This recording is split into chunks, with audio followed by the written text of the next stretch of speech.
look, let's go to our federal panel. You know them well. Two very talented women, Concetta Fierravanti-Wells, a Liberal senator, and Tanya Plibersek, who strikes fear into the other side. Ladies, I don't want to spend a lot of, thank you, by the way, I don't want to spend a lot of time on this, but I suppose it is in my nature to feel sorry a bit for people who are rejected.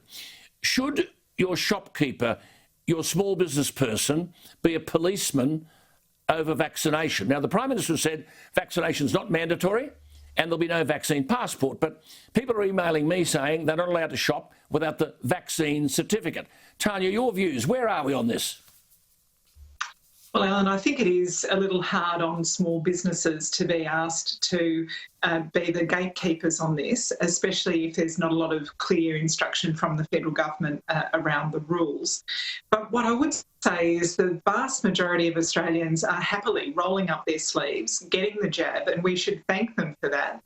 And those of them who have, it's pretty easy. If you can't show the little downloaded vaccine certificate on your phone, you can get a card to show, and I would urge people to do that and just do it without being asked. But as you know, Tanya, make life easier for those small businesses. I agree. But as you know, we'll never, ever on anything get 100%. I'm just concerned that we don't create another category of citizens who are abandoned. I'll come to that in a moment in relation to education. I mean, Concetta, how do you square up to the fact that the Prime Minister says it's not mandatory, but people are vilified if they don't have the double vax?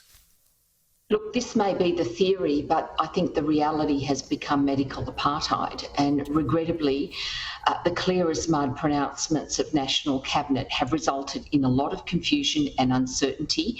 Yes, Alan, there are legal complexities, but the default position seems to be to hide behind the state health orders and to ban people who are not vaccinated. Yes, that's right. See, Tanya, I feel sorry for the little retailer. They're emailing me, and I won't go on with this, but saying I won't open. This is sad because I can't be a policeman separating the vaccinated from the unvaccinated. And you made this point, eh?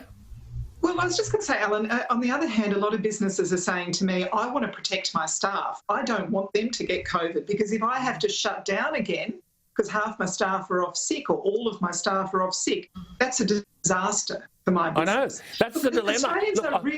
Australians are really good at accepting that rights come with responsibilities and you have freedoms, but when you exercise those freedoms, there are consequences. Okay, well, then what do we say? What do we say then to this? I mean, the University of New South Wales, the University of Technology Sydney, the University of Sydney will reportedly make vaccination mandatory for students to return to campus. So, Tanya, just taking that point, I just want to say, does this mean that some young people will be banished from study if they're not vaccinated?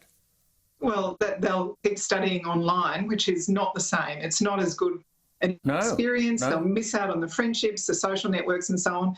But equally, if you've got 10,000 kids on campus and you have to close down for 2 weeks because you've got a massive COVID outbreak raging through the student population, that has serious consequences for the institution. So I certainly think what would be most helpful now is a bit more guidance from the federal government, a bit more consistency about it can't be left.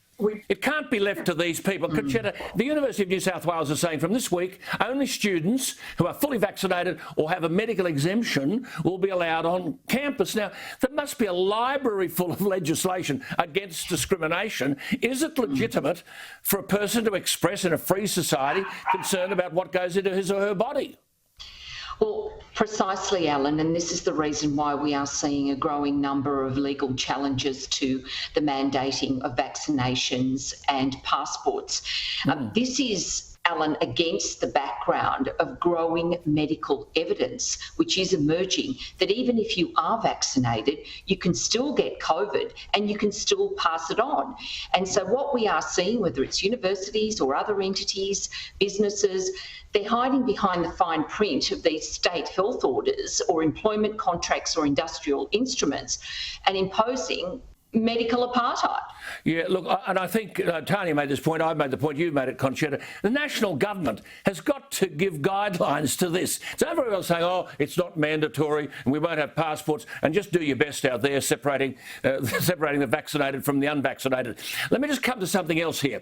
Concetta, JobKeeper has cost the taxpayer $89 billion. a program with considerable merit, but research commissioned by the Labor Party and supported by the Parliamentary Budget Office shows almost $20 billion went to businesses which enjoyed an increase in turnover while receiving JobKeeper assistance. Now, the business simply had to have a reasonable expectation of I think it was 30 to 50% fall in turnover in either a month or a quarter compared to the same period in 2019.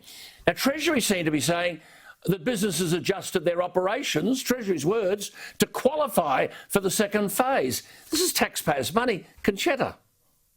Well, no doubt that JobKeeper was a lifeline that helped keep businesses operating and millions of Australians in jobs. However, there has been criticism that in the haste to roll out the scheme, the necessary checks and balances were not put in place, and most notably, the failure to stipulate these clawback provisions that would legally require unqualified recipients to pay the money back.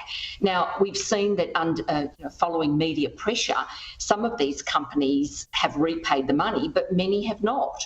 Well, Tanya, what do you stand on this? I mean, this is, to the people viewing us tonight, this is a lot of money. I mean, the Parliamentary Budget Office, forget the Labor Party, looked at payments up to the end of JobKeeper in March, and the total showed $19.7 billion went to 488,000 businesses that had higher revenue. I think this is a real disgrace, actually, Alan. I'm a big supporter of JobKeeper for the businesses that needed it to keep people employed, to keep them connected to work. Of course, I support that. That was critical. But for businesses that didn't need it, that just took it as a windfall, to rack up almost $20 billion of extra spending, I think that is just disgraceful.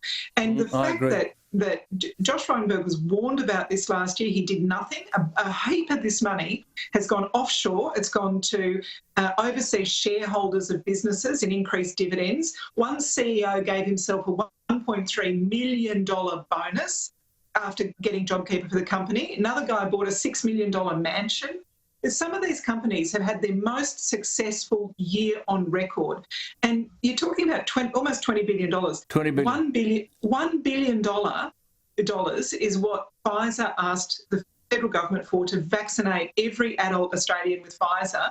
And the federal government said, no, we can't afford it. That's too much. Well, you see where the money's gone. You see where the waste is.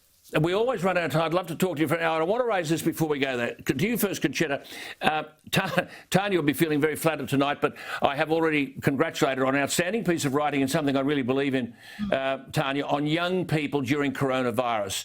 And I bring this up because this is one of the unstated tragedies of the response to coronavirus. Tanya Plibersek wrote a week ago, while the past 18 months have placed an enormous stress on all of us, young people have experienced a unique loss in the pandemic years. They've been robbed of some of the greatest joys of growing up, the kind of fun times the rest of us look back on with fondness. Concetta, do you agree that we adults have a lot to answer for in terms of what we've done to young people? Joys we've denied them will never return. I think one of the most lasting impacts of COVID will be on our young people, and regrettably, those that made decisions regarding lockdowns and school attendances, I think, failed to fully comprehend the long-term damage that their decisions would wrought on children and teenagers.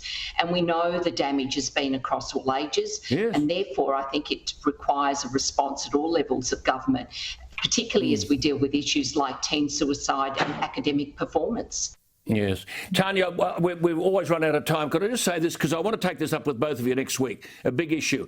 Shouldn't it be possible for the Labor Party and the Coalition to come together and say, listen, post-coronavirus, this has got to be one of the biggest priorities, trying to repair this damage? Don't you think this should go to the top of the cabinet agenda? Yes, and let's give those kids some hope. Let's give them the hope of a TAFE place, an apprenticeship, a university place, a job when they finish school. Those younger kids, let's make sure that they haven't missed out on the building blocks of learning. Let's help them with their social and emotional wellbeing as well. I mean, they've missed out on reading, writing, maths, science, all the rest of it, but they've missed their friends. They've missed forming those relationships. We need to give them hope.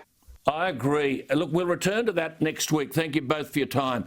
Very grateful. Thanks, They're Alan. really important issues. That last thing is really important. The devastation that has been caused by two young people. Well, it isn't Thursday if we don't go to the Workers' Cottage, that beacon of opulent housing and scholarship. Richo, the